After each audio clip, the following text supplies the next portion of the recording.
The Forbidden Archive, the discovery that changed everything. Dr. Kara Thorne pressed her gloved hand against the cold metal surface of the ancient space station. Her breath fogged inside her helmet as she stared at symbols that should not exist.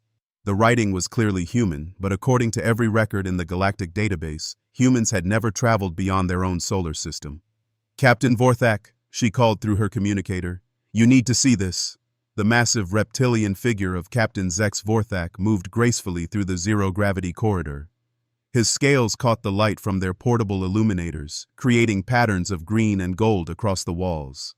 As a member of the Scaleborn Empire, he had explored more dead civilizations than any other being alive. But this discovery troubled him deeply. "What have you found, Dr. Thorne?" His voice carried the deep rumble that marked his species. Kara pointed at the wall inscriptions.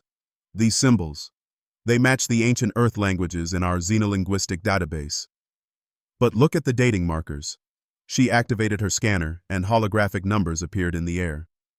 "This station is over 50,000 years old." Vorthak's yellow eyes narrowed. "That is impossible. The humans achieved space travel only recently. Their civilization barely spans a few thousand years." "That's what makes this so strange." Kara moved deeper into the station, her magnetic boots clicking against the floor. "Every piece of evidence here suggests that humans have been traveling the stars for far longer than anyone realized." The Keeper of Secrets. They found him in the central chamber. Elder Myron sat motionless in a meditation pose, his ancient form preserved by some unknown technology. The being belonged to no species in their databases. His skin was pale as starlight, and his eyes held the wisdom of countless ages. When they approached, his eyes opened slowly. "You should not have come here," he said in perfect galactic standard. "This place was meant to remain hidden until the end of time itself." Vorthak raised his weapon, but Kara placed a hand on his arm. "We're explorers, not invaders," she said.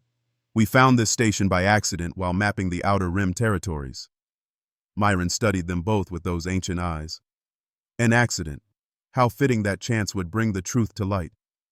He stood slowly, his movements careful and deliberate. "I am the last keeper of the silent archive. For 50 millennia I have guarded the secret that keeps the galaxy safe."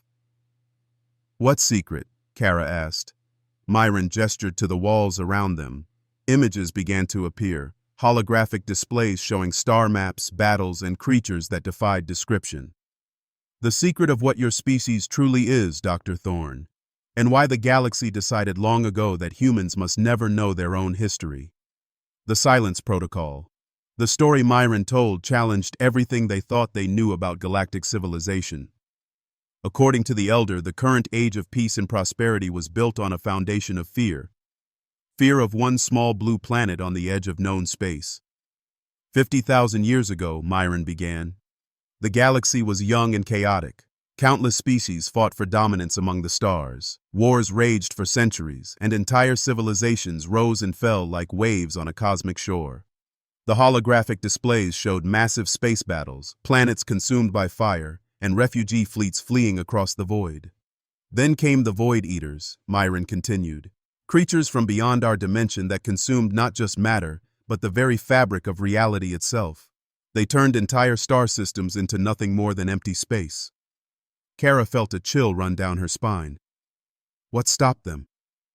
"Your people did." Myron's voice carried both awe and terror. "Humanity was young then, barely evolved beyond their homeworld. But when the Void Eaters reached Earth's solar system, something extraordinary happened." The images shifted to show a small blue planet surrounded by impossible geometries. The humans did not fight the Void Eaters with weapons or technology.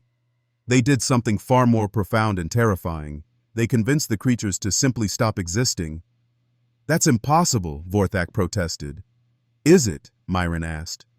"Your people understand the universe through mathematics and physics, but humans understand it through stories, through meaning, through the power of imagination made real. When faced with entities that devoured reality itself, they created a new reality where such things simply could not be." The weight of truth. Kara stared at the holographic Earth, trying to process what she was hearing. If humans had that kind of power, Why are they confined to one solar system? Why does the galaxy treat them as a primitive species? Because they asked us to, Myron replied. After the Void Eaters were dealt with, human representatives came to the Galactic Council. They were terrified of what they had done, of what they might do again if they ever lost control. They requested isolation, protection from the galaxy, and protection of the galaxy from them. The Elder moved to another control panel, and new images appeared. The silence protocol was established. Humanity would be quarantined on their homeworld. All memory of their intervention would be erased from galactic records. A barrier of advanced technology would keep them isolated until they either evolved beyond their dangerous potential or found peace with their own nature. But they broke out, Vorthak observed. The humans have ships now. They explore space. Indeed. Myron's expression grew troubled. The barrier has been weakening for centuries. Human technology advances faster than our ability to contain it. Soon they will break free entirely, and when they do, they will discover what they are capable of. The Ancient Warning. Deep in the station's archives, Kara discovered files that made her hands shake. Research reports on human psychology, studies of their creative potential, and projections of what might happen if they ever learned the truth about their past. Look at these power readings, she said, showing Vorthak her scanner. The technology keeping this station operational doesn't match anything in our databases. It's like it exists partially outside normal space-time. Human engineering, Myron explained. Even in their primitive state, echoes of their true nature leak through. Every human innovation carries traces of their reality-shaping abilities. Vorthak studied the data with growing unease. What happens when they remember what they can do? Unknown, Myron admitted. The original human representatives who requested the silence protocol believed their species needed time to mature emotionally before wielding such power again. They hoped that isolation would teach humanity wisdom and restraint. And if it didn't? Kara asked. The ancient being was quiet for a long moment. Then the galaxy may face a choice between bowing to human will or ceasing to exist. Not through malice, but through the simple reality that when humans imagine something strongly enough, the universe tends to agree with them. Signs of change. As they explored deeper into the station, they found monitoring equipment that had been tracking human activity for millennia. The readings showed gradual increases in what the instruments labeled as reality distortion events around Earth. These spikes correspond with major human achievements, Kara observed. Spaceflight, nuclear technology, quantum computing. Each breakthrough seems to generate ripples in local space-time. The barrier grows weaker with each passing year, Myron confirmed. Human curiosity and determination are too strong to contain indefinitely. They will break free, and when they do, they will want answers about why they were kept isolated. Vorthak's communication device suddenly activated. His crew aboard their ship was reporting unusual energy readings throughout the sector. "Captain," came the voice of his navigator, "we're detecting massive power fluctuations near the human solar system. The containment barrier appears to be destabilizing." Myron closed his eyes. It has begun. After 50,000 years, the silence protocol is failing. The choice ahead. As alarms began sounding throughout the ancient station, Kara realized they were witnessing a historical moment. The discovery of this archive wasn't an accident. It was a sign that the time for secrets was ending. "We have to warn the Galactic Council," she said. "Warn them of what?" Myron asked. "That humanity is about to rejoin the galactic community? That the species capable of erasing cosmic threats from existence is finally going to remember what they can do?" "We could help them," Vorthak suggested. "Guide them. Teach them about the galaxy gradually." Myron smiled sadly. "Captain, you still don't understand. Humans don't need our help or guidance. When they set their minds to something, reality itself bends to accommodate them. The question isn't whether we can help them. The question is whether they will choose to help us." The station shuddered as something massive passed by outside. Through the viewports, they could see ships unlike anything in galactic databases. Sleek vessels that moved through space as if the laws of physics were merely suggestions. "They're already coming," Myron whispered. "The humans have broken free." Preparing for first contact. As emergency signals flooded the communication channels, Kara made a decision that would affect the entire galaxy. She began recording everything they had discovered, creating a complete record of the truth about humanity's past and the reasons for their isolation. If the humans are going to rejoin galactic civilization, she said, then everyone deserves to know the truth. The fear, the secrets, the silence protocol, it all ends now. Vorthok nodded grimly. My empire will need time to prepare. If humans can reshape reality itself, our military strategies are useless. Perhaps that's for the best, Myron said. Wars become meaningless when one side can simply decide that conflict doesn't exist. Outside the station, more human ships appeared. They moved with purpose and certainty, as if they knew exactly where they were going and what they would find there. The isolation that had protected the galaxy for 50 millennia was ending. As the three unlikely companions prepared to leave the ancient station, they carried with them knowledge that would reshape the understanding of every species in the galaxy. The humans were coming home, and nothing would ever be the same again. The age of silence was over. The age of truth had begun. The awakening truth. The barrier falls. Admiral Sarah Mitchell stood on the bridge of the Earth Defense Force flagship Prometheus, watching as the last fragments of the containment barrier dissolved into sparkling dust. For 37 years she had served in humanity's Space Force, believing they were alone in the universe. Now, as impossible alien structures became visible throughout their solar system, she struggled to process the magnitude of what was happening. Admiral, her communications officer called out, we're receiving transmission signals in hundreds of different languages. The universal translator is having trouble keeping up with all the variations. Sarah straightened her uniform and prepared to make history. Put the clearest signal through to the main speaker. A voice filled the bridge, speaking in perfect English but with an accent unlike anything on Earth. Earth vessels, this is High Chancellor Vex of the Galactic Assembly. Please respond. We wish to speak with your representatives about your recent emergence from isolation. Dr. Marcus Chen, the fleet's chief physicist, looked up from his instruments with wonder in his eyes. Admiral, the energy readings I'm getting don't make sense. These alien ships aren't using any propulsion system I recognize. They're moving through space like it's responding to their will. Sarah activated the communication system. This is Admiral Sarah Mitchell of the Earth Defense Force. We weren't aware that other intelligent species existed. Can you explain why humanity was kept in isolation? There was a long pause before Chancellor Vex responded. Admiral Mitchell, there are things about your species' history that were hidden for the protection of all life in the galaxy. We request permission to meet with your leaders to discuss matters of universal importance. The Galactic Assembly's fear. 3 days later, representatives from dozens of alien species gathered in Earth's orbit aboard the massive diplomatic vessel Concordia. Sarah found herself sitting across from beings that challenged every assumption about life in the universe. High Chancellor Vex resembled a crystalline tree with consciousness, his form shifting between solid and translucent states as emotions moved through his structure. 50,000 years ago, Vex began, his voice resonating like musical chimes, your species saved the galaxy from complete annihilation. But in doing so, you demonstrated abilities that transcend the normal laws of physics. Sarah exchanged glances with Dr. Chen and Earth's other representatives. What kind of abilities? The power to alter reality through force of will, replied Ambassador Keth, a being that looked like living shadow with silver eyes. When your ancestors encountered the Void Eaters, entities that consumed the very fabric of existence, they didn't fight them. They simply decided that such things shouldn't exist, and the universe agreed. Dr. Chen leaned forward. That's impossible. Matter and energy can't be created or destroyed by wishful thinking. Can't they? Asked another delegate, a massive creature covered in scales that shifted color with her thoughts.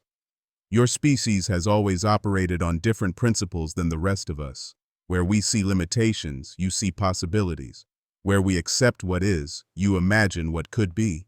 Chancellor Vex activated a holographic display that showed Earth throughout history. Even during your isolation, we monitored your development. Every major human achievement has been accompanied by minor reality distortions. Your industrial revolution caused fluctuations in local space-time. Your discovery of nuclear energy sent ripples through dimensional barriers. Humanity's forgotten legacy. Sarah watched the holographic timeline with growing amazement. The display showed moments throughout human history when impossible things had happened, explained away by her species as miracles, luck, or misunderstood science.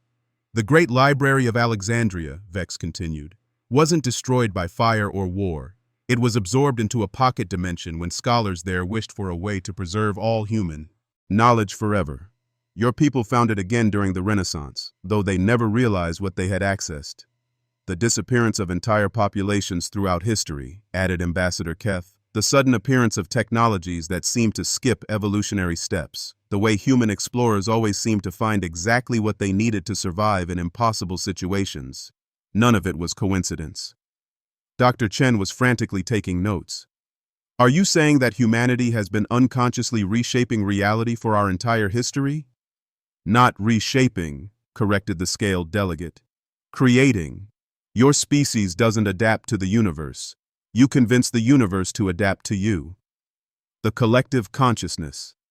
As the meeting continued, Sarah began to notice something strange happening to the human delegates. They seemed more alert, more aware, as if some dormant part of their minds was awakening. Dr. Chen's eyes held a light that hadn't been there before. I can feel it, he whispered. Something in the back of my mind, like a door opening that's been locked my whole life. Chancellor Vex's crystalline form dimmed with concern.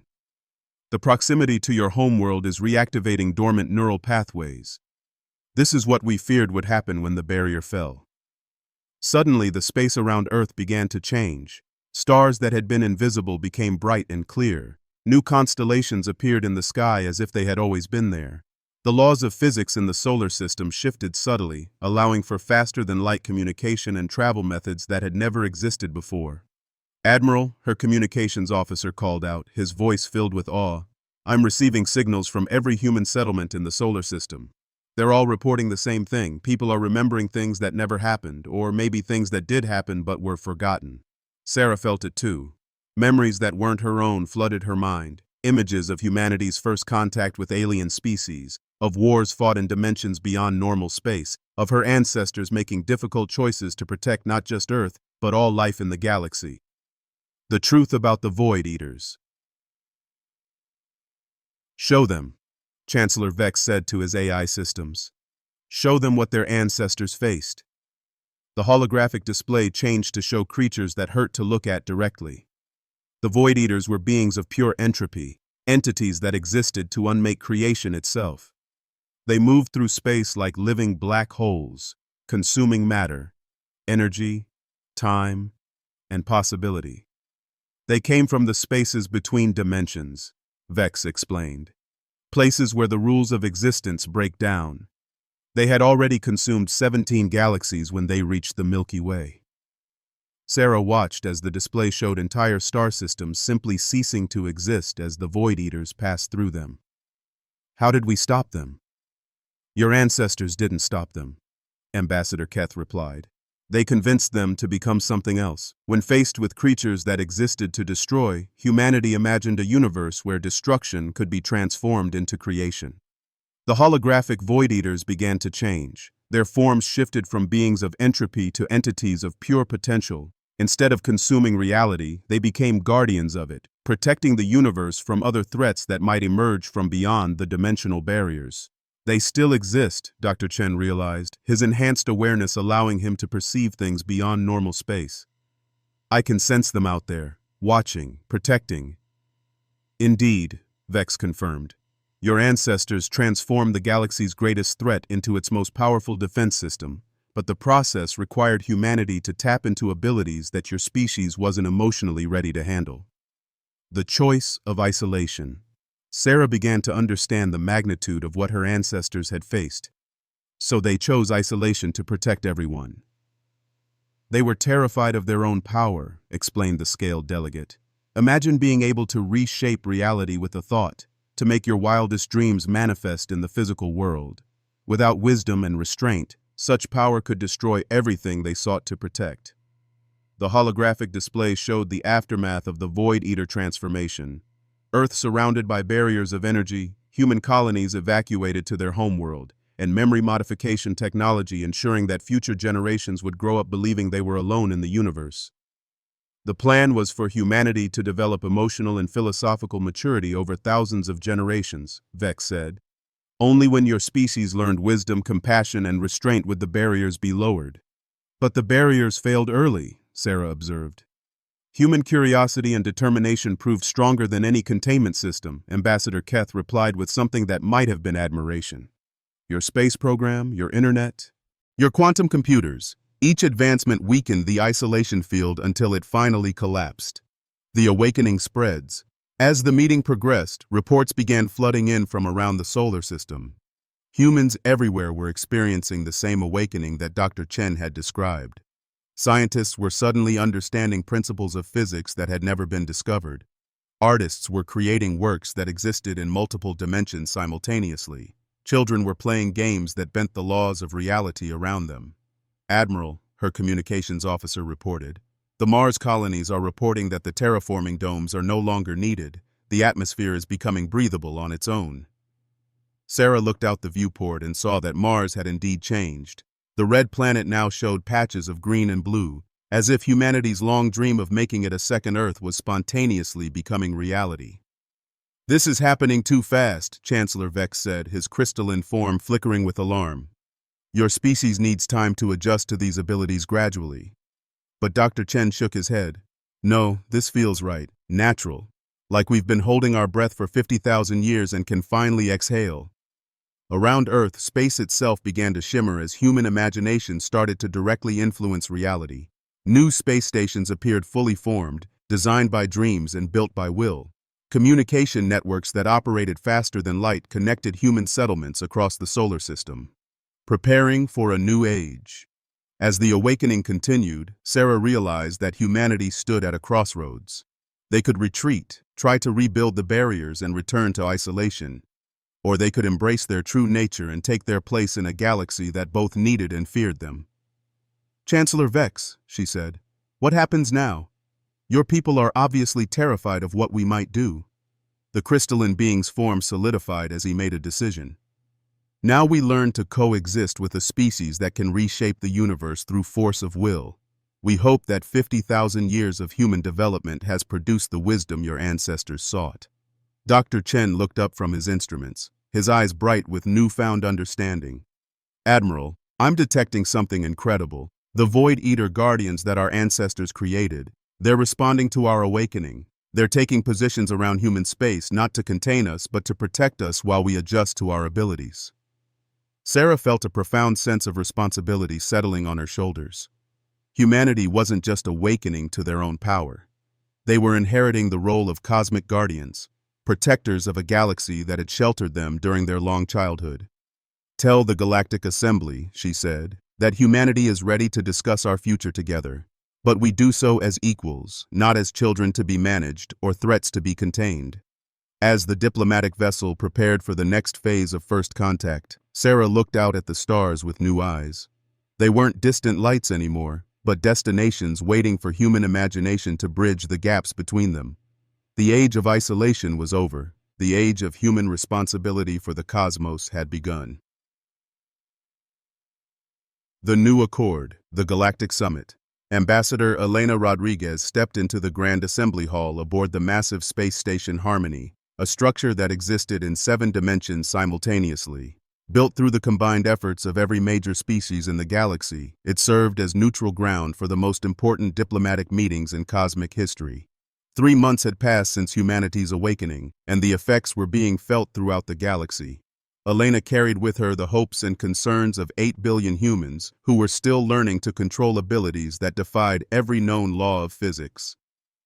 Ambassador Rodriguez, Chancellor Vex greeted her, his crystalline form pulsing with nervous energy. Thank you for accepting our invitation to establish formal relations between humanity and the Galactic Assembly. Elena smiled, remembering her first terrifying glimpse of alien life. Now surrounded by dozens of species from across the galaxy, she felt a sense of belonging that surprised her. Chancellor, we appreciate the opportunity to discuss our future together. The assembly hall filled with representatives from over 200 species. Some, like the gas-based ethereals, existed as clouds of consciousness contained in specialized atmosphere suits. Others, like the silicon-based Lithians, resembled living mountains with eyes like gemstones. All of them watched humanity's representative with a mixture of curiosity and carefully controlled fear. Before we begin, Elena announced, I want to address the concern that I know you all share. Yes, my species has developed abilities that seem to violate natural law. But we didn't choose this power, and we understand the Watsanla responsibility that comes with it. The new reality representative Korith of the Hive Collectives raised a crystalline appendage. Ambassador, our deep space monitoring stations have detected reality distortions spreading outward from your solar system. Entire star systems are being altered by what appears to be human subconscious desires. Elena nodded gravely. We're aware of the problem. When humans dream of distant worlds becoming more habitable, some of them actually become more habitable. When our children imagine that space travel should be easier, physics begins to cooperate. We're working to develop mental discipline techniques to contain these effects. Dr. Chen, now serving as Elena's scientific advisor, activated a holographic display. We've established meditation centers on every human world. Ancient practices like mindfulness and conscious intention are being taught alongside quantum physics and dimensional engineering. The uncontrolled manifestations are decreasing, Elena continued. But we need time to train 8 billion people to think responsibly about reality itself. Ambassador Keth leaned forward, his shadow form rippling with concern. What about the larger changes? Reports indicate that human space has become different. Ships travel faster than light without engines. Communication is instantaneous across any distance. The very nature of your local space-time has been altered. Those changes are deliberate, Elena admitted. Our ancestors created them as we remembered our true heritage, but they're contained within human space. We've established dimensional barriers to prevent our altered physics from affecting the rest of the galaxy. The primordial watchers. As the discussion continued, a new presence made itself known in the assembly hall. The air shimmered, and beings of pure light appeared among the delegates. Elena felt her enhanced human consciousness recognize them immediately. The primordial watchers, she whispered. The lead entity spoke without words, its thoughts appearing directly in the minds of everyone present. We are the guardians of cosmic order, older than galaxies, witnesses to the birth and death of universes. We come to speak of humanity's role in the greater cosmos. Chancellor Vex's crystalline form went completely transparent with shock. The Watchers haven't appeared before the Assembly for over 1 million years. What brings you here now? The awakening of the reality shapers, the entity replied. For 50,000 years, we have observed humanity's growth. The species that once saved your galaxy from the Void Eaters has now reached the next stage of their cosmic evolution. Elena felt the weight of cosmic attention settling on her shoulders. What does that mean for us? For the galaxy? It means, another watcher communicated, that humanity must choose between remaining guardians of a single galaxy or accepting responsibility for protecting existence itself across multiple dimensions. The cosmic threat. The Watchers created a display that showed the universe on scales beyond galactic comprehension. Vast networks of galaxies stretched across impossible distances, connected by streams of dark matter and energy. But in the spaces between these cosmic structures, Elena could see something that made her newly awakened senses recoil in horror. The entropy swarms, the lead watcher explained. Entities from the void between universes that seek to reduce all existence to primordial chaos. They are to the Void Eaters what a hurricane is to a gentle breeze. Dr. Chen studied the display with growing alarm. How many galaxies have they consumed? 17 universal clusters have fallen to them in the past 1,000,000 years, came the reply. They approach this region of existence like a cosmic plague, consuming not just matter and energy, but the very concepts that allow reality to maintain coherence. Elena watched the display show entire galactic clusters simply ceasing to exist as the entropy swarms passed through them. What stopped them before? Nothing has stopped them, the Watcher admitted. They have consumed every reality-shaping species they encountered. Until now, there has been no force in existence capable of opposing them. But humanity could, Elena realized with growing understanding. Your species demonstrated against the Void Eaters that imagination, properly focused, can overcome entropy itself. The entropy swarms represent ultimate chaos, but humans represent the power of conscious creation. The choice of worlds. Representative Korith's compound eyes flickered with complex emotions. Are you asking humanity to abandon our galaxy to fight cosmic threats we can barely comprehend? Not abandon, Elena said slowly, understanding flooding through her enhanced consciousness. Expand. If we're going to protect anything, we need to protect everything. Chancellor Vex's form solidified as he made a decision. The Galactic Assembly will support humanity's choice, whatever it may be. Your species saved us once. If you're willing to face this new threat, we will stand with you. But Elena shook her head. No, Chancellor, this isn't about us fighting for you. This is about all of us learning to work together. Humans can reshape reality, but we need the wisdom and knowledge of every species in the galaxy to do it responsibly. Dr. Chen activated his instruments, showing readings that made him gasp. Ambassador, I'm detecting the edge of an entropy swarm approximately 50,000 light-years away. At their current rate of advance, they'll reach our galactic cluster in less than a century.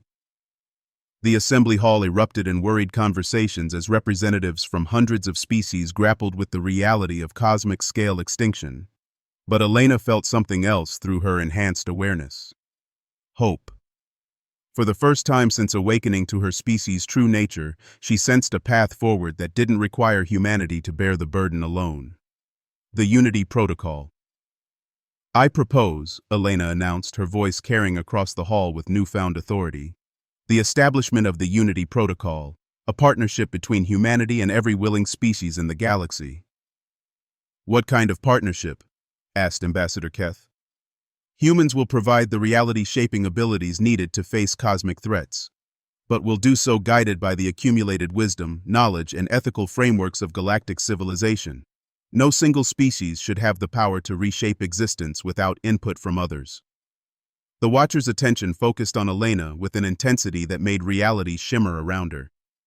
Explain this Unity Protocol. Each species contributes what they do best, Elena said, her thoughts expanding to encompass concepts that would have been impossible before humanity's awakening. The crystalline collectives provide computational power. The ethereals offer their understanding of consciousness itself. The Lithians share their knowledge of stable matter configuration. The hive species contribute their expertise in coordinated action. Dr. Chen nodded enthusiastically. And humans provide the ability to make it all work by convincing the universe that our combined efforts should succeed. A symbiotic approach to cosmic defense, Chancellor Vex mused, using the strengths of every species rather than relying on the power of one. The new cosmic order. Over the following days, the Unity Protocol took shape. Representatives from across the galaxy worked together to design defense systems that operated on principles no single species could have conceived alone. Human imagination provided the foundation, but alien knowledge and wisdom shaped the applications.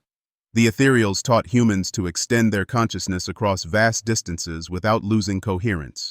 The Lithians showed them how to stabilize reality alterations so they wouldn't cascade into universal chaos. The hive species provided coordination techniques that allowed millions of minds to work together on reality-shaping projects. It's beautiful, Elena said, watching as the first Unity stations came online throughout the galaxy. Each station was a marvel of cooperative engineering, designed by dreams but built with the accumulated knowledge of dozens of species. The Watchers observed the process with what might have been approval. This approach shows promise. By combining human creativity with galactic wisdom, you may indeed be capable of facing the entropy swarms. What happens when they arrive? Dr. Chen asked. We'll be ready, Elena replied with confidence that surprised her. Not as humans facing cosmic horror alone, but as a united galaxy standing together against the forces of chaos. The promise of tomorrow. 6 months after first contact, Elena stood on the observation deck of Unity Station 1, watching as human ships worked alongside alien vessels to build defenses that spanned entire star systems. Children from dozens of species played together in the station's parks, their laughter creating harmonics that strengthened the reality stabilization fields. Ambassador, Chancellor Vex approached, his crystalline form now pulsing with warm, steady light. The outer sensor networks are reporting something unprecedented. What kind of something? Elena asked. The entropy swarms have stopped advancing. Our long-range detection indicates they're changing, becoming less chaotic, more organized. Elena felt her enhanced senses reaching out across cosmic distances. They're responding to what we're building here. The Unity Protocol isn't just creating defenses. It's broadcasting the concept of cooperation and creative harmony across dimensional barriers. Dr. Chen joined them, his instruments showing readings that defied conventional understanding. The reality-shaping effects are spreading beyond our galaxy. The entropy swarms are being influenced by the concept of unity itself. The ripple effect. Elena watched the sensor displays with growing amazement. Across the cosmic void, the chaotic forms of the entropy swarms were beginning to show patterns, structures that suggested purpose rather than random destruction. They're learning, she realized. Just like the Void Eaters learned when our ancestors transformed them into guardians, the entropy swarms are being affected by our demonstration of cooperative creation. One of the primordial watchers materialized beside them, its form more solid and defined than before. This outcome was not predicted in any of our cosmic models. The Unity Protocol has created something unprecedented in universal history. What do you mean? Chancellor Vex asked. You have weaponized hope itself, the Watcher explained. By demonstrating that diverse species can work together to create rather than destroy, you have introduced a new fundamental force into the cosmic equation.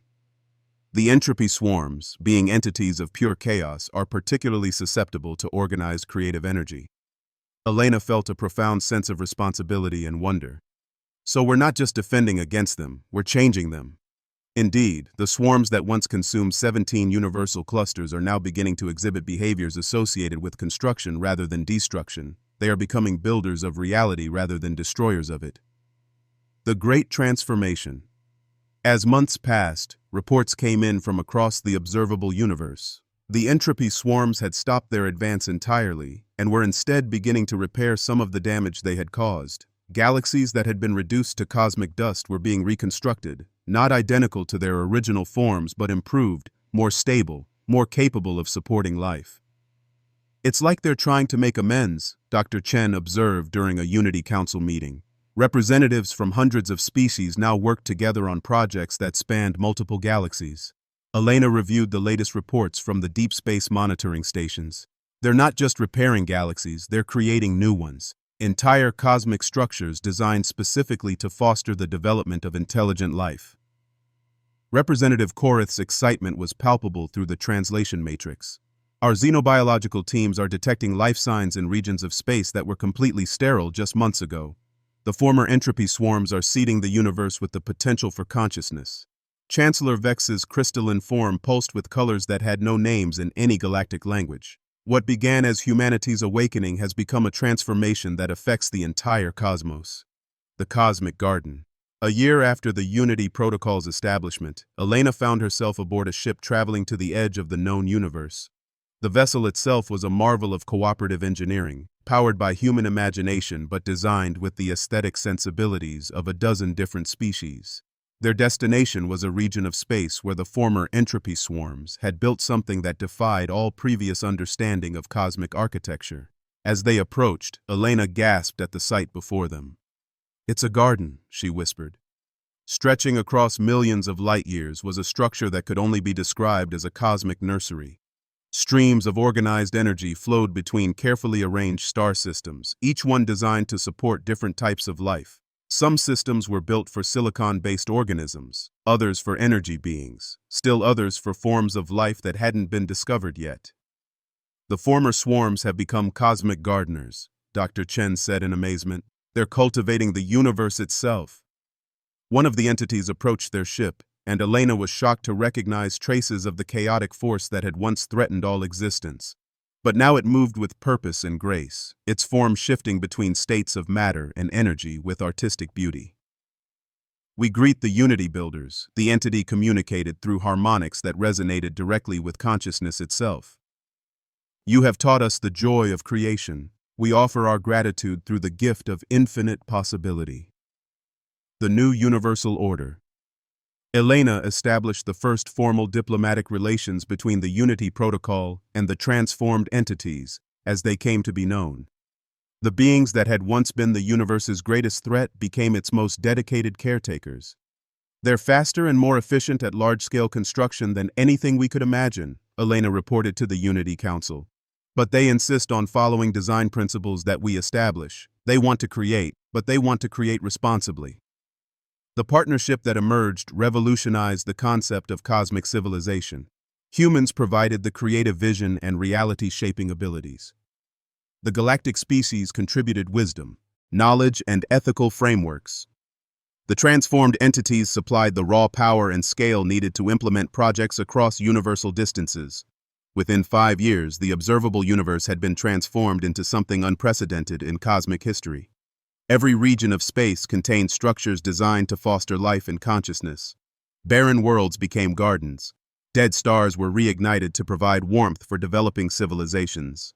The void between galaxies was filled with networks of energy that connected all conscious beings in a web of communication and cooperation.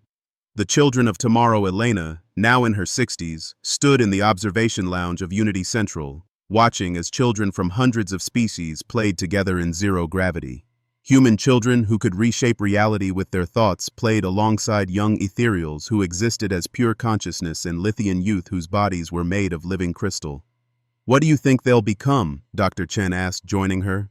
His hair was now completely silver, but his eyes still held the wonder of discovery that had marked humanity's awakening. "Something better than we ever imagined," Elena replied. "They're growing up in a universe where cooperation is the fundamental force, where diversity is celebrated as strength, and where the impossible is just another problem to be solved together." A young human girl, perhaps 8 years old, approached them with a drawing she had made. It showed stick figures representing different species working together to build what looked like a rainbow bridge connecting distant galaxies. "Ms. Elena," the girl said, "we want to build this for real, can we?" Elena knelt down to the child's level, smiling at the innocent audacity of the request. "I don't see why not. We'll need to talk to the transformed entities about the engineering requirements, and the Lithians about stable matter configurations, and the ethereals about consciousness-spanning techniques. And we'll need to imagine it really hard," the girl added seriously. "Yes," Elena laughed. "We'll definitely need to do that." The infinite story. As Elena watched the child run back to her friends to share the news that their impossible project was now possible, she reflected on how far humanity had come. From a species confined to a single planet, believing themselves alone in the universe, they had become partners in a cosmic community that spanned multiple galaxies and dimensions. The Unity Protocol had evolved into something far greater than its creators had envisioned. It was no longer just a defense against cosmic threats, but a force for universal transformation. Every day brought new discoveries, new partnerships, new possibilities for what conscious beings could achieve when they worked together. The primordial watchers had declared the experiment a success beyond their wildest projections. The former entropy swarms continued their work as cosmic gardeners, creating new realms of possibility throughout the universe. And at the center of it all, children from hundreds of species grew up believing that any dream could become reality if enough beings worked together to make it happen. Elena smiled as she watched the young girl return with her friends, all of them excitedly discussing their galaxy-spanning bridge project. In their eyes, she saw the future of the universe itself, infinite, creative, and filled with the endless possibility that emerged when different minds worked together toward common dreams. The age of isolation was long past. The age of fear had ended with humanity's awakening. Now began the age of infinite cooperation, where every species contributed their unique gifts to a cosmic symphony of creation that would echo throughout eternity. And in that symphony, humanity's voice was just one note among countless others, but it was the note that had taught the universe itself how to sing.